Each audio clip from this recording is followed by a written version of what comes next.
Les abondements à l'épargne salariale sont au nombre de 3.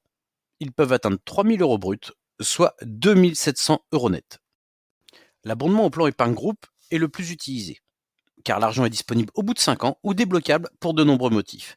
Mais ce n'est pas le placement le plus intéressant. Il faut placer 2 300 euros d'intéressement ou de participation pour obtenir les 1 000 euros bruts d'abondement.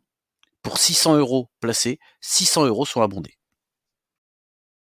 Le père école est quant à lui un placement trop souvent délaissé, car méconnu.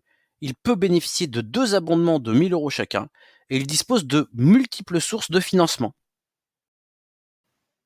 La première source d'abondement, c'est de placer son intéressement ou sa participation sur son père école.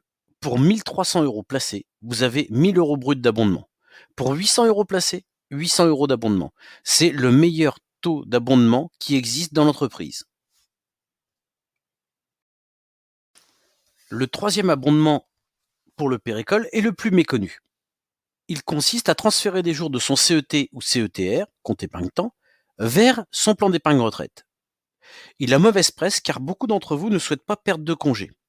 Or, avec les accords du statut commun, vous pouvez faire des achats de jours avec votre salaire, diminuer vos impôts et transférer ces montants sur votre père école, récupérer l'abondement, défiscaliser sans perdre de jours de congé. Ce dispositif est lui aussi très intéressant et permet d'aller chercher un troisième abondement de l'ordre de 1 000 euros. À ce jour, seuls 15% d'entre vous l'utilisent. C'est la disponibilité des fonds qui fait le succès de tel ou tel placement.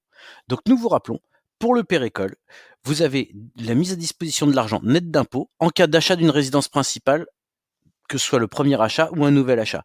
C'est donc un placement très positif pour les plus jeunes d'entre vous et très positif pour les plus anciens qui préparent leur retraite. Nous vous rappelons aussi que si vous avez un événement qui vous permet de libérer votre plan épargne groupe, n'hésitez pas à placer dessus pour aller chercher l'abondement. Mariage, Pacs, naissance d'un troisième enfant, vous éviterez de payer des impôts et vous récupérerez un abondement.